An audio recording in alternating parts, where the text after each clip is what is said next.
been able to, again, study-wise, take things like the Mediterranean diet and focus in on exactly what it does, or some specific areas that it does to help the brain and help you with better brain health? It's hard to pick apart some of those pieces. We do see, I was just focusing on exercise, but clearly diet seems to have some relationship. The dietary recommendations tend to come from these very long studies. They look at a big population of people. They try to get a sampling by phone calling, by entering things on a computer.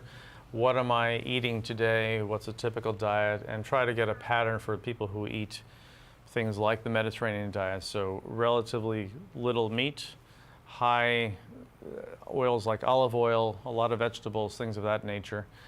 And how do they do compared to the standard American diet of French fries and burgers? Not well.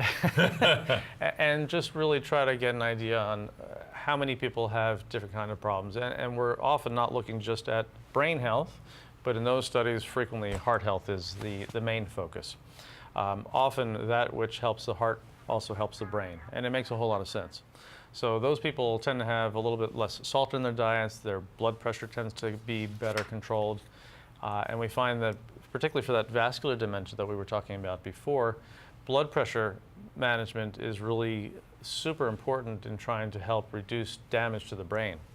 What happens with the blood pressure is there's a big bunch of pressure going up to your head because your heart's pumping real hard, your blood vessels are getting really tight, and you'll find on different pictures that you got a whole bunch of little white spots all over the brain if someone's blood pressure has been poorly controlled for quite a while. As opposed to someone generally who has good blood pressure control, their brain looks a whole lot cleaner. If you do some microscopic slides of the brain, you don't find as much damage either. So keeping blood pressure under control is real important.